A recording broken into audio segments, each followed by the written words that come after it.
Fala, meus amiguinhos, os pilotos do dia a dia, vocês estão bom? Bem, hoje eu vou estar abordando um tema de uma maneira diferente. O top 5 de hoje vai ser sobre algo que é um tanto quanto polêmico para alguns modelos de carro, né? Hoje eu vou falar sobre carros que fazem com que você veja o mundo de uma forma diferente, de cabeça para baixo. Hoje eu vou falar de 5 carros bons para capotar. E como eu entendo bastante desse assunto, né? Eu vou estar falando aqui sobre esses carros, porém não vou estar falando sobre o histórico, como foi fabricado, o ano que, né, veio para o Brasil, mas eu vou estar falando o porquê que eles são tão fáceis assim de capotar, porquê que eles têm tão pouca estabilidade e essa facilidade de rolar. Tá legal? Se interessou? Senta seu dedo no like e bora pro vídeo.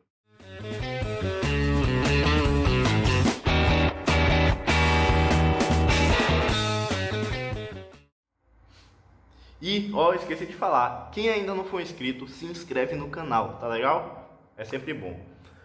E hoje eu vou estar iniciando um vídeo de um separado em ranking, tá tudo em mente, né?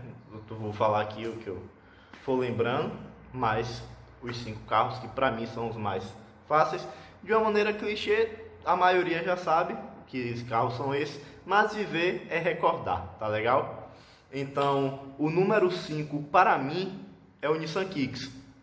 Muita gente não sabe, mas o Nissan Kicks, quando veio para o Brasil, a versão de entrada dela não vinha com controle de estabilidade.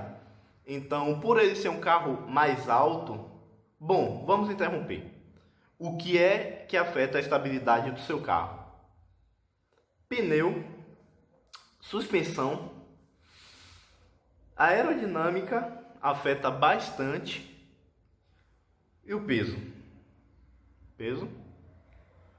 A relação do peso do carro é muito importante também, tá legal? Essas coisas são essenciais para a estabilidade do seu carro. E o Nissan Kicks de entrada, ele vinha com centro de gravidade alto, o motor era mais elevado por ser um SUV, é um carro mais alto. O pneu era mais fino, por ser uma versão de entrada. Ele não vinha com controle de estabilidade e mesmo ele sendo um SUV, ele é um carro um pouco curto, né, pro tamanho dele. Então, quando ele fazia curva, ele torcia demais. E no teste do Alce, ele ficou praticamente em 2 rodas, né? E aí ele foi reprovado no teste de estabilidade. E foi comprovado assim que a versão de entrada do Nissan Kicks não tem estabilidade, é um carro muito fácil de capotar, é um carro que você tem que ter muito cuidado ao dirigir, tá legal? As versões mais completinhas já vem com controle de estabilidade que ajudou bastante. Pronto, galera, olha aí como é o Nissan Kicks, ele realmente puxa, é uma mini Hilux. A traseira joga totalmente e a suspensão não aguenta segurar, complicado. Em quarto lugar, o Ford EcoSport. Desde a sua primeira geração, nas últimas já melhorou bastante. Mas a primeira geração, o seu facelift ou segunda geração, são os mais inseguros na curva. Porque pelo mesmo motivo, né, do Nissan Kicks. Ainda mais que foi o primeiro SUV que veio para o Brasil, então a Ford criou ali, fez a experiência, pegou um Fiesta Zetec Rocan, elevou a suspensão e chamou de EcoSport, assim dizendo. Então era um carro que na curva ela simplesmente não segurava. E aí a torção dele na curva, tipo, você faz a curva para cá, o centro de gravidade vai puxar, você vai entrar em uma força centrífuga. Então a função da suspensão, a função do carro na curva é brigar com a força centrífuga para você não derrapar, para você não rodar ou para você não capotar, que é o tema de hoje. Então o EcoSport, ele é muito ruim de curva, ele é um carro inseguro, instável. Também não é a proposta do carro você entrar, né, fazendo qualquer tipo de curva de qualquer jeito. É um tipo de carro que você tem que respeitar um pouco mais.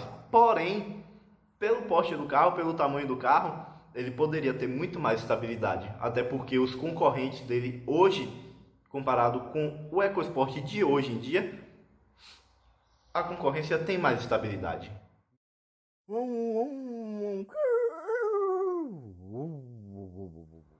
Em terceiro lugar, é um carro que eu gosto, mas eu não gosto.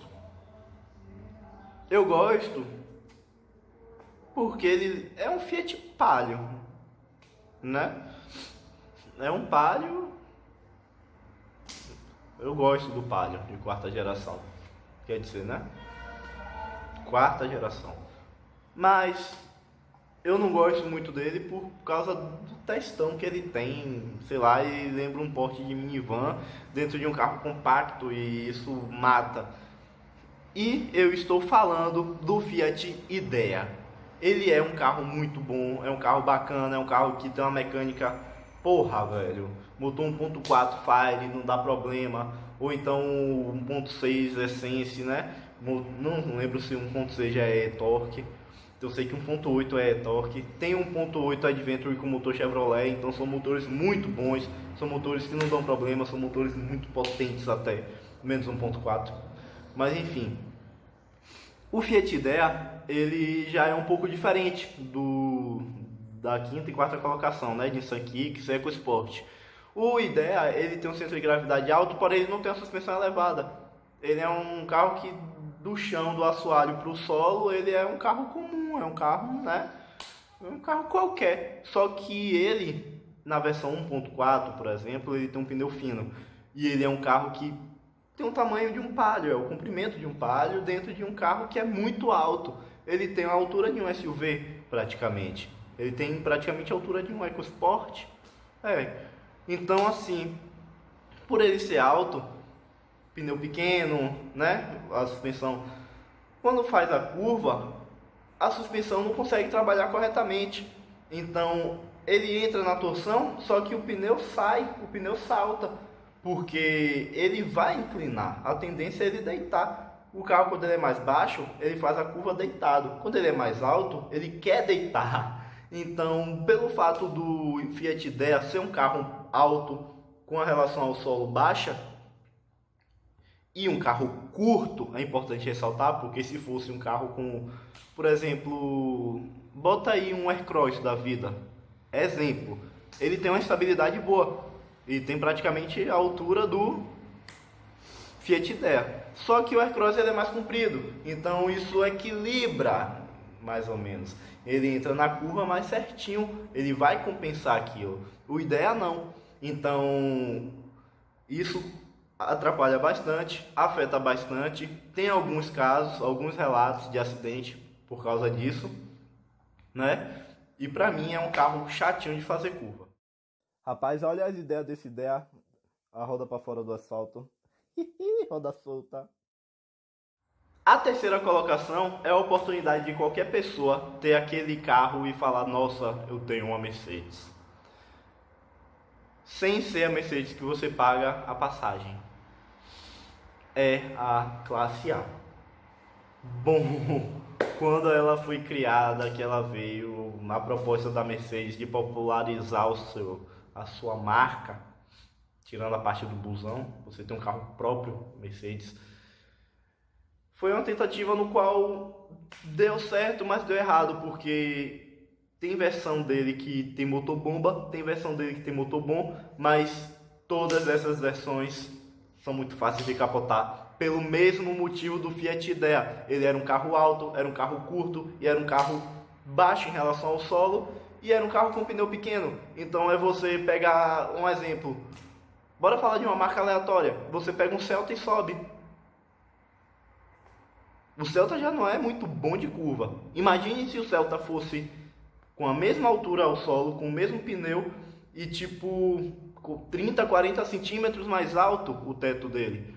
Isso aumenta o atrito com o ar. Isso faz com que o carro perca totalmente a estabilidade, faz com que ele queira rolar. Ele está aqui, o carro está aqui. Digamos que isso aqui seja o carro. Se o carro for mais baixo, ele vai entrar na curva e vai fazer isso. Vai torcer e fazer. Se ele for alto, ele vai tentar deitar. Ele vai tentar deitar. A briga dele com o atrito que vai ter ali com o ar, com a força centrífuga, né? Jogando ele puxando a parte que está tendo atrito, ele vai puxar a parte que não está tendo atrito com o solo, ele vai empurrar, então vai fazer com que ele queira rolar. Então a tendência dele de capotar é muito grande. E fizeram uma versão dele com controle de estabilidade, ajudou, mas não foi lá essas Coca-Cola toda não. Ajudou, mas não foi 100% e já tinha caído na zoeira, né? Então tá aí a segunda colocação do top 5 de hoje é a Mercedes Classe A. Olha só a falta de estabilidade dessa Mercedes. Também, né? Como é que a gente pode exigir estabilidade de um carro que parece uma trufa? Putz, chega, deu fome. E a primeira colocação, gente. Já. Esse carro já caiu muito na. Vixe, olha. Olha que coisa maravilhosa. É ar-condicionado. A outra aqui, ó. Aqui foi o Guaxinim. A primeira colocação. Porra. Você já conhece, velho. É o carro que mais caiu na zoeira. É o carro que mais já teve acidente. Caso de capotamento gratuito. Muitas vezes não é nem barbeiragem, mas o carro simplesmente rola e capota. É a Toyota Hilux.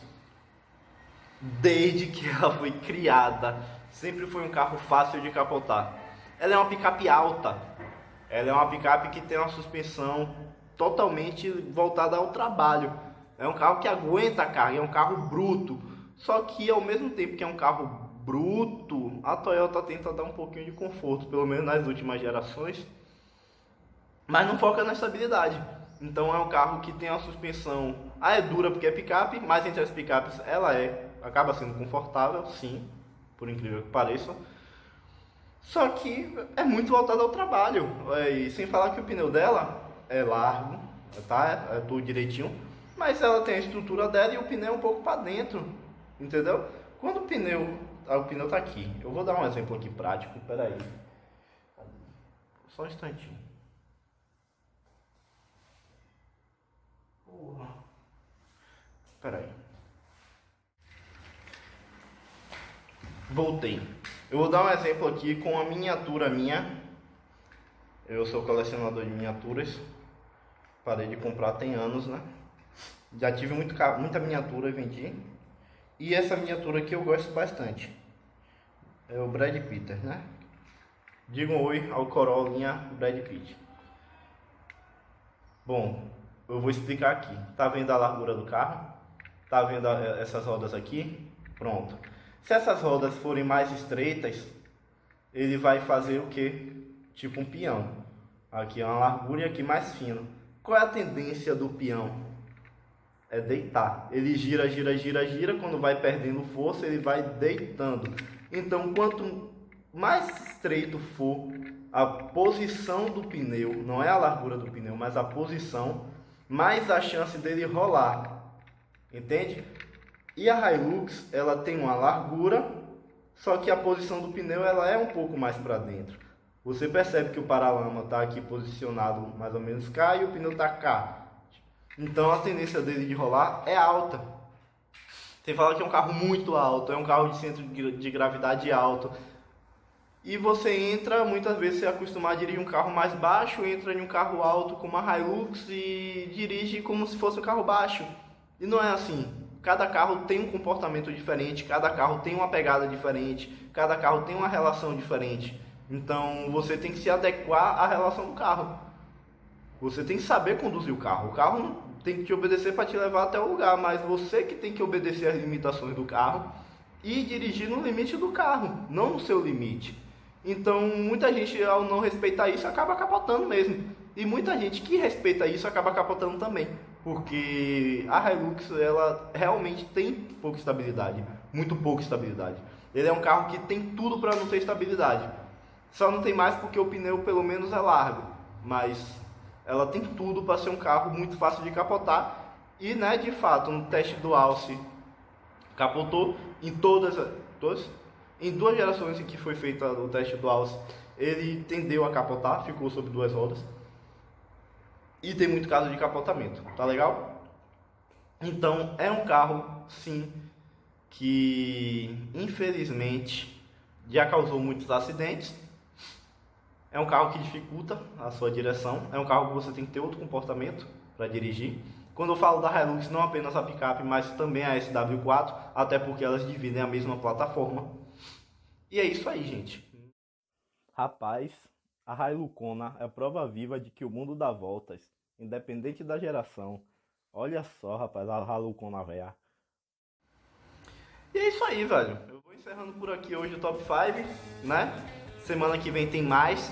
Se você gostou, senta seu dedo no like, se inscreve se ainda não for inscrito e compartilha, porque muita gente ainda pode não saber desses carros. Muito cuidado quando for dirigir, tá legal? Não apenas esses, mas tem milhares de carros que têm uma tendência a capotar. Vou estar falando deles aqui. Tem muitos carros que não tem tendência e aí você acaba abusando dele. Tem carro também que não tem estabilidade porque sai de frente. O pessoal acha que só sair de traseira que você tem a chance de bater, que o carro não sai de frente, mas tem muito carro que sai de frente. Então tenha muito cuidado quando for dirigir, não faça curva de qualquer jeito, tá legal? Bora conservar a sua vida, de seu amiguinho, de sua família, de terceiros. E é isso aí, tá? Muito obrigado pela atenção de todos e até mais.